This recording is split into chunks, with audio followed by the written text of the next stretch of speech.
Mas agora, 7h20, ô Calegari, vamos falar com o nosso convidado que está na escuta com a gente, o professor Leandro Moreira já está com a gente, vai participar conosco a partir de agora. Bom dia, Leandro, tudo bem? Bom dia, como vocês estão aí nessa manhã? Sexta-feira. Eu tô querendo a cama de volta. Mas estamos aí, animados, semana chegando ao fim, como diria o velho sábio chinês, né? Sextou, então a gente está aí, preparado para levar informação e debater muitos temas importantes com as pessoas aqui. Agora com você, né, Leandro? Seja bem-vindo nesse novo projeto, Mama Live, uma espécie de rádio web, TV online aí.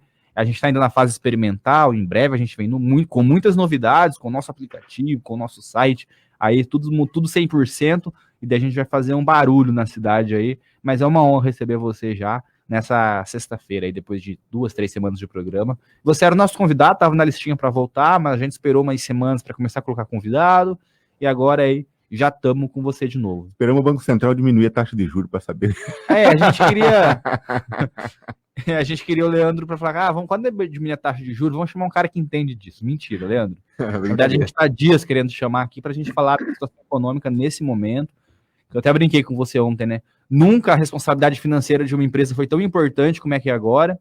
Numa semana que eu li cartas de economistas dizendo que está na hora de comprar o peru de Natal já, porque ninguém sabe como vai ser os próximos meses, né? Bom, enfim. Conta pra gente quem é você, Leandro, para o pessoal saber quem é você. É bem cedinho assim, é até difícil dizer quem a gente é. Também estou tentando descobrir.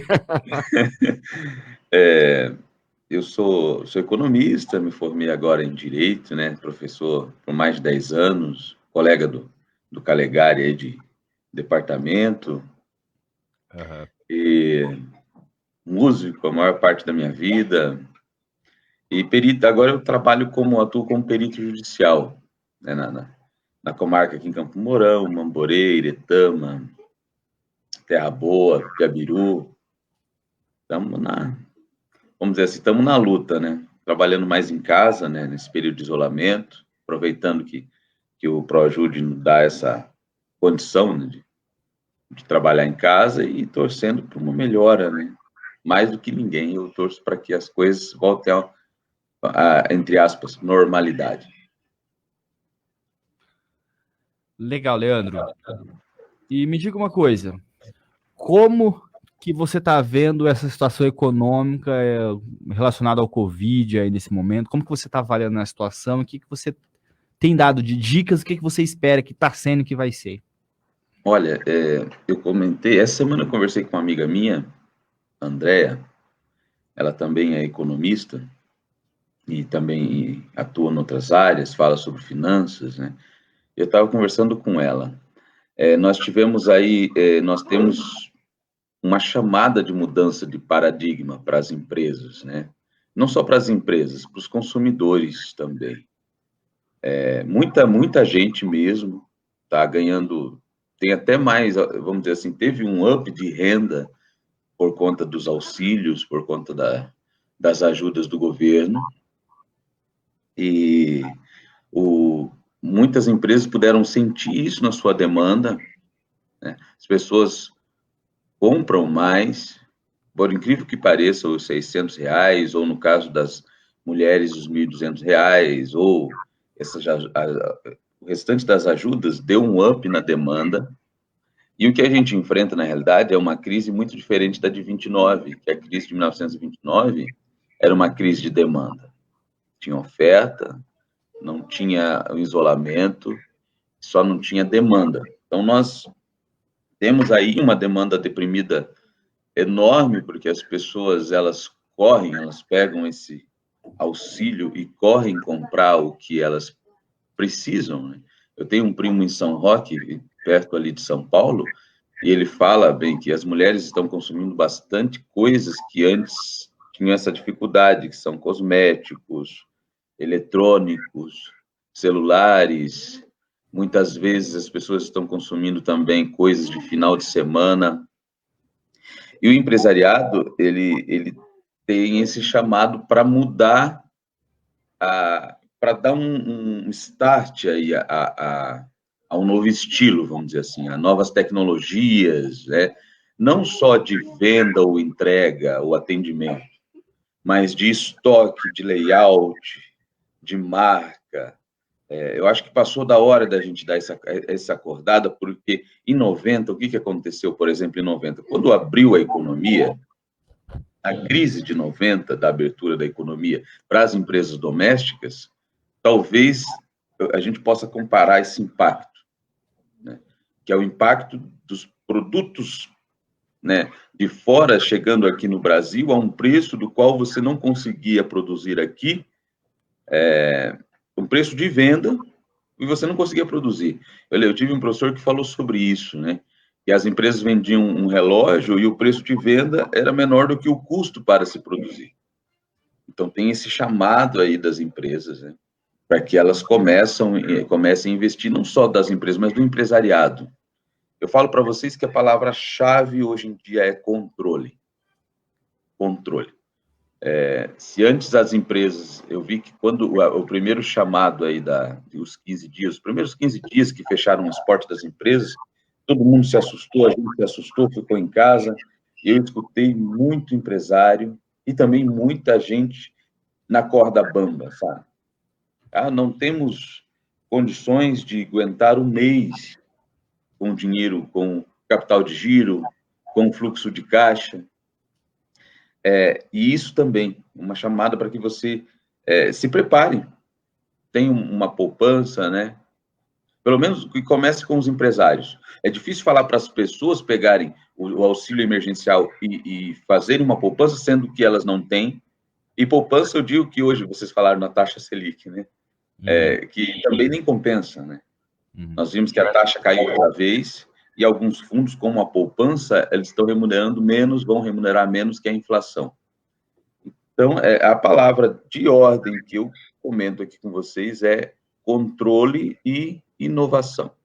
Estar aberto aí a mudar. Principalmente os empresários aqui, falo da cidade, os empresários da cidade, né? Quer fazer uma pergunta, legal? Sim. Eu tenho lido alguns materiais a respeito do que pode resultar de mudanças no campo do investimento, né? Quais são os novos perfis que podem surgir com essa pandemia. E aí eu não sei se você vai concordar, mas o conservadorismo vai aumentar. As pessoas vão ser mais conservadoras na hora de investir.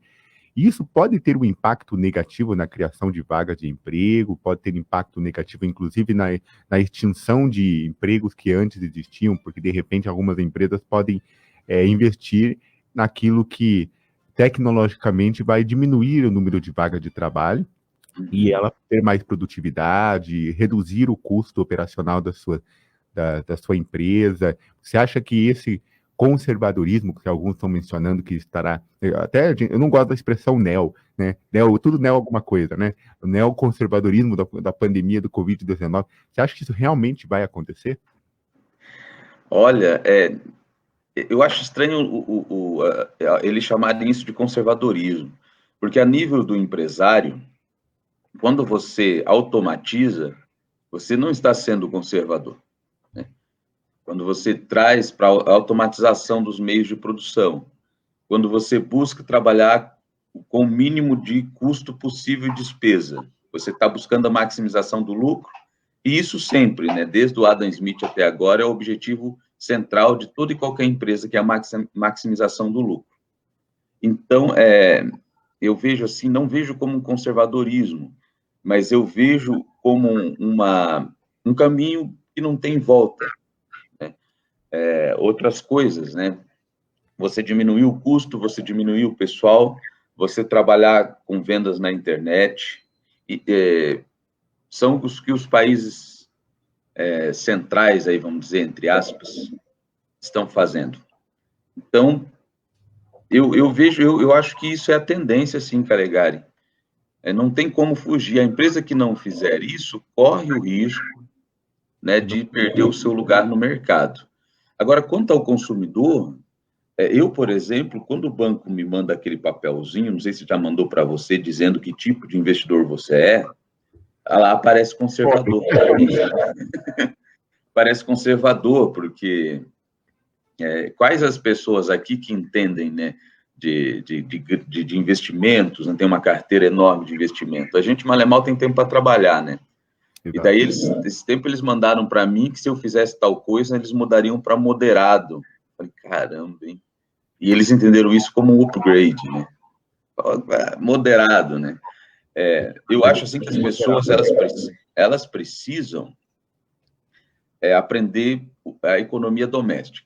Esses dias, no começo do ano, antes da quarentena, do isolamento, eu dei uma palestra numa empresa em Campo Mourão, e eu perguntei o que os funcionários gostam, o que eles falam aí, que é economia. Falam da bolsa, day trade, essas coisas.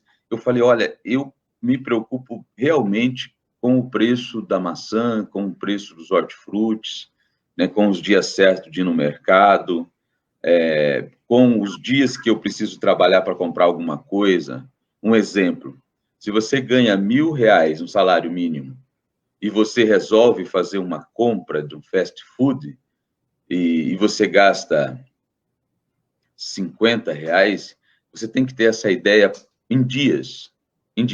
Porque se você ganhasse R$1.500 por dia, você estaria dando um dia de trabalho naquilo ali. E muitas vezes isso, no final do mês, vai sim causar um problema nas suas finanças aí. Então, as pessoas, eu acredito que não vão deixar de ser conservadoras a nível de investimento, né, porque é difícil você deixar de ser, né? Eu sou economista e vivo falando disso, não consigo e não quero também, né? Mas uma ideia melhor. E a ideia melhor, Calegari, tem um livro de economia que ele fala o seguinte sobre demanda deprimida. A primeira coisa que as pessoas fazem quando elas recebem um dinheiro a maior é elas correrem e resolverem essa questão. Se você está com fogão velho, não está funcionando. Se você está com celular que já não deu, cara, está com a tela quebrada, tá, né? Você vai resolver isso. Então, os R$600, por exemplo, do auxílio, os primeiros, e o governo tem que saber disso, as pessoas não vão fazer um caixinha para quando precisar, porque elas já não fazem isso. Elas já não fazem isso, elas vão correr. Quem faz isso é a classe alta, né? Não tem dinheiro sobrando é que faz isso. Estava assistindo ontem um programa que mostra que quem mais reduziu as suas despesas foi a classe alta. A classe baixa, na verdade, ela manteve o pique de gasto e o auxílio, na verdade, manteve essa linha de consumo da classe baixa, que naturalmente deslocou esse gasto para outros recursos, né? Ou para suprir alguma deficiência que ela já tem. Mas quem está realmente economizando é quem tem dinheiro. Esse meu primo falou que ele viu, tem uma loja de cosméticos lá em São Roque, e que tem fila. Então, o pessoal está comprando muita coisa, assim, e não é só alimentação, mas isso não é ruim, né? É igual, essa questão do auxílio é para fomentar as empresas para que elas pudessem, né, amarrar-se a questão do emprego, e isso acontece, né? Se você sai comprar, seja um eletrônico, seja cosmético, seja um churrasco do final de semana no supermercado, e mantiver aí o teu consumo, você mantém essas empresas funcionando. O que me preocupa mesmo, assim, falei com o André na minha última conversa, André também é economista, é dessa corda bamba, sabe? De repente, você tirou-se o lençol e você vê o empresariado na corda bamba, né? Quer dizer, não aguento um mês, não aguento 2 meses. Né? Isso para o empresariado é ruim. Né? Algumas lojas aqui em Campo Mourão, não vou citar nome, mas elas precisam entrar no mínimo na década de 90. Num padrão de produção, vamos dizer assim, baseado no toyotismo, num padrão de produção no qual você não fica com estoques grandes, né? O just in time, desculpe esses palavreados assim, mas é você vender, comprar e já vender, não ficar com grandes estoques, um controle financeiro, sabe? Efetivo, um controle de documentos. Visitei, em 2010, 100 empresas aqui pelo Sebrae. Fiz um trabalho junto com o saudoso professor Leonello, e eu lembro que, na época, dessas 100 empresas, a maioria não tinha os controles fundamentais necessários, entre eles o controle financeiro. E o caixa, por exemplo, era um caixa que tanto era caixa da empresa, quanto o caixa da família. É aquele tipo de caixa que você precisou de pagar alguma continha tua, ou almoço teu, você corre lá e pega dinheiro, e daí vem o filho, pega dinheiro, e aí não há empresa, não há caixa que dê certo. Eu estava um dia na Kennedy visitando uma empresa, falei, o caixa da empresa é separado do caixa da família, né? Que tinha uma pergunta assim, né? Era negócio a negócio do Sebrae, o nome do projeto. Aí a mulher falou para mim, a empresária, não, sim, é tudo separado. Enquanto eu não terminei, não estava terminando, chegou o filho dela, pegou os R$50 do caixa, mãe, eu vou comprar tal coisa, e saiu. Aí eu falei, eu posso mudar a resposta daquela pergunta? Viu na prática que não era, né? Então, essa chamada não dá mais para fugir, sabe? Não dá. Nós entramos aí da década de 90 e nós temos empresas aqui que ainda vivem na década de 80, né? As pessoas, elas precisam urgentemente aprender sobre finanças pessoais. E quando a gente fala das finanças das pessoas, eu acho que vocês vão concordar comigo. Nós, brasileiros, às vezes a gente fala intimidades da vida que as outras pessoas até não queriam saber. Mas quando a gente vai falar de finanças, quando alguém vai falar do teu bolso, ou vai dizer para você não ir no mercado com fome, para você fazer uma lista, para você fazer o teu orçamento, é muito agressivo. As pessoas se sentem invadidas na sua liberdade. Não gostam de falar. Você está devendo, as pessoas não gostam de falar que estão devendo. Principalmente nos encontros, né? Porque a gente se encontra muito para confraternizar.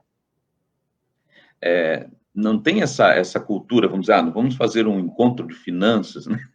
ou na comunidade, né? Lá na igreja, vamos se reunir para falar, Não, as pessoas se encontram para confraternizar. E daí não gostam de falar disso. Não. Ô, Leandro, eu tenho um exemplo bem claro disso, né? Eu trabalhei na campanha em 2018 do presidenciável Ciro Gomes, né? E ele tinha uma proposta de reformulação de tirar os nomes das pessoas do SPC Serasa, né? E a gente fazia campanha assim, ó, você tá no SPC e tal, e daí veio uma resolução nacional dizendo que não era assim que abordava, que tinha que falar na terceira pessoa. Você conhece alguém que tá no SPC? A gente tem uma proposta que pode ajudar essa pessoa. A taxa de resolução no Brasil era gigantesca, de acordo com pesquisa, porque ninguém aceita falar, não, como assim você não me conhece? Você sabe que eu tô no SPC? Porque um em cada 3 brasileiros hoje está no SPC. Então, como é que você ficava falando para a pessoa assim, você está no SPC? Você conhece alguém que está endividado, alguém que está devendo? A gente tem uma proposta para ajudar para reativar a economia. Então, até uma simples abordagem dessa já era diferente da pessoa internalizar isso, não era agressivo para ela, né? E isso você coloca, né? Chegar um economista numa empresa, dizer o que eu devo, o que eu não devo fazer, as pessoas vão se sentir invadidas, se sentir atacadas, né? Exatamente. Agora até pensei que nós temos 3 pessoas no estúdio, né? Eu vou ter que pedir uma certidão lá da SICAM, porque se de cada 3 pessoas, uma tá na SPC, uma de nós tá. Rapaz, mas a gente tem essa cultura, a gente não gosta de falar não sobre isso. Não gosta mesmo. E é uma coisa que se você não falar, não resolve. Como qualquer coisa, né? Sim. Você não bota no papel. Aí a gente tem esses grandes problemas, sabe? Eu penso assim, esses dias fui convidado a falar de macroeconomia. É difícil falar, sabe? As políticas fiscais, elas estão resolvendo. O professor Candinho, meu grande amigo professor Candinho, falou que o Guedes dormiu com o Hayek e acordou com o Keynes. Eu achei terrível as duas coisas, né? Tanto dormir com o Hayek quanto acordar com o Keynes. Mas brincadeiras à parte, né, o que vem se fazendo a nível dos auxílios emergenciais está dando um up, muita gente está ganhando mais do que ganharia se estivesse com um serviço normal, elas estão gastando, em geral, em coisas que elas não gastariam, não porque não querem, mas porque não tinham dinheiro, né? O empresariado está tendo que se virar em 10, porque, de repente, eles viram que o seu modo de produção, o modo de conduzir sua empresa está defasado, né? E isso eu vejo com bons olhos. Tudo isso que eu falei eu vejo com bons olhos. Aí tem alguns, por exemplo, falando a nível macroeconomia, falar o que vai resolver são as políticas monetárias. Por quê? Porque as políticas monetárias na década de 80 eram as respostas, principalmente do FMI, do Conselho de Washington, né, para você resolver mais abertura, mais liberdade, né, etc. e tal, que é a cartilha aonde o Guedes lê. Alguns eu chamo de profetas do caos, a gente encontra gente falando disso na internet, fala aí de uma avalanche de moeda, né, de uma senhoriagem, quer dizer, de governo emitindo muito e uma volta à inflação, uma volta à estagflação. O que eu não acredito, sabe, eu acredito, a não ser que sejam muito irresponsáveis, mas eu não acredito que o governo, pelo menos nesse ponto da economia, seja dessa forma, né, porque você vai emitir, quando o governo está dando esses auxílios, o que o governo está fazendo? Ele está aumentando sua dívida interna. Quer dizer, o lastro é a dívida interna. Não tem mais lastro ouro? Não tem. Desde quando os Estados Unidos se comprometeu a reconstruir parte do que ele mesmo tinha destruído lá na Europa e da guerra deles, né? Mas você amarra na dívida interna, só que a nível internacional, todo mundo está assim.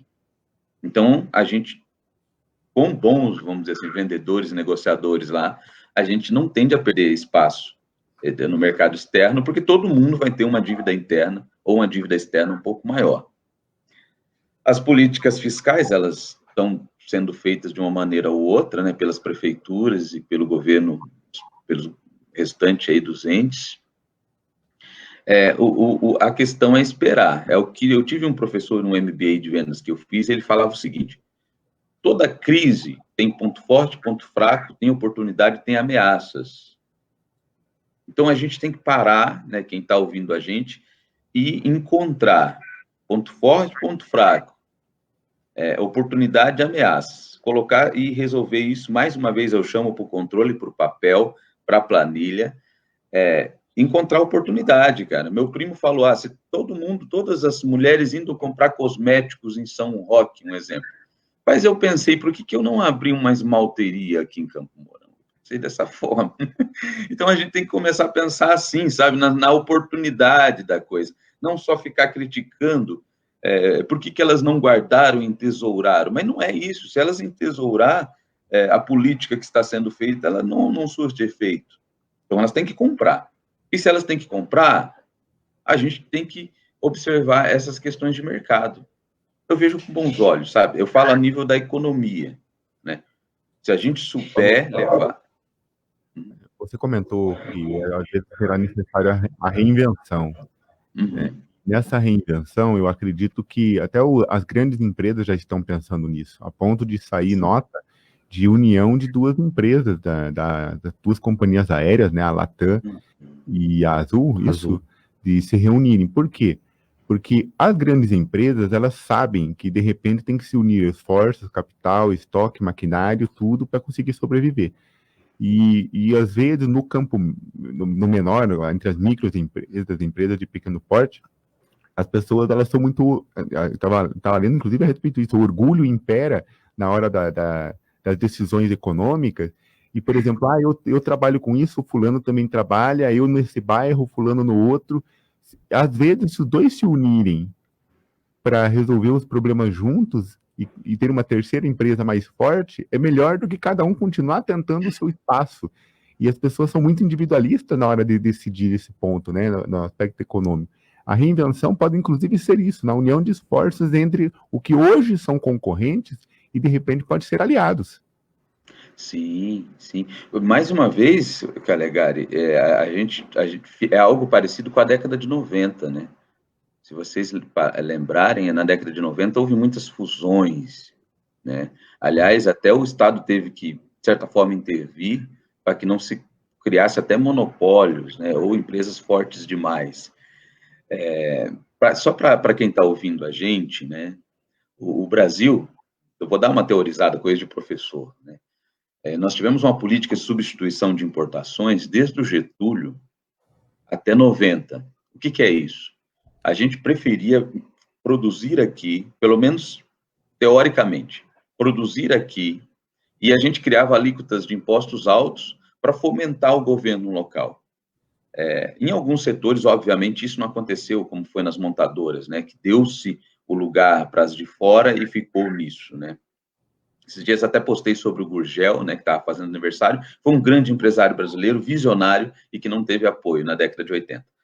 Mas a 90, quando o Collor abriu, isso foi uma coisa que não tinha como ele deixar de fazer, e eu acredito que muito do que derrubou ele pelo impeachment foi isso. Quando houve a abertura da economia, seguindo os preceitos do FMI, do consenso de Washington, e não havia como fazer. Nós estávamos com uma inflação assim, com vários planos de forma monetária que davam errado, plano cruzado 1, cruzado 2, plano Brescia, plano Verão, plano Feijão com Arroz, plano Collor, depois veio o plano Fernando Henrique. As empresas tiveram esse baque, assim. De repente, elas foram expostas a novos modelos de produção, porque na década de 80, todo o capital que estava aqui na América Latina voltou para a Europa, voltou para a Ásia, voltou mais para a Europa, para os Estados Unidos, porque estava havendo uma revolução, a gente chama de terceira revolução industrial, vários economistas chamam disso. A gente estava entrando no modelo digital, novos tipos de eletros, novos tipos de carro, a indústria do entretenimento, ela criava uma figura digital, e a gente acabou ficando para trás. Quer dizer, todo o parque industrial que nós construímos em 70, com os planos de desenvolvimento dos militares, ficou antiquado, no sentido da nova tecnologia. E hoje a gente está batendo de novo com isso. O empresariado ele tem que abrir os olhos para as novas tecnologias. E para isso, a nível de tudo, finanças, vendas e marketing, principalmente. Né? O e-commerce é uma coisa que não pode fugir. Então, o que eu digo para o empresariado mouronense, principalmente aqui, e da região, né, que possa ouvir e possa assistir depois? Invistam em treinamento. Invistam em gente que é inovadora. A nível nacional, o que eu digo? Tem um professor chamado Barro de Castro, um economista, ele já é falecido, e ele escreveu 2 grandes artigos que eu tive o prazer de ler há uns 5 anos atrás, que ele falava assim, o problema do nosso país é que a gente se especializou em piso de fábrica, em montar as coisas. E o que tem valor no mundo hoje em dia, talvez isso possa mudar, mas ainda é design e marca. Design e marca. Então, o que a gente precisa fazer? Design e marca. Né? Não é deixar de fazer. Não é deixar... Eu falo muito de indústria, vocês estão vendo, né? Mas o próprio design, marca, as próprias tecnologias, também a nível do setor primário, onde a gente é forte e tem vantagens comparativas absolutas. Legal, Leandro. Muito obrigado pela sua participação. Nosso tempo estourou. Queremos marcar um outro bate-papo. Tem muita coisa que eu queria te perguntar. Inclusive, te mandei uma pesquisa no teu WhatsApp. Dê uma olhada depois.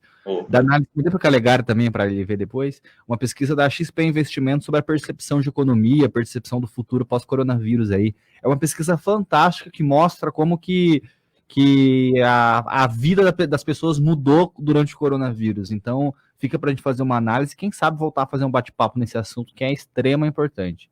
Leandro, sua participação, viu? Obrigado. Um abraço, Leandro. Obrigado pela tua participação. Agora, às 7h50...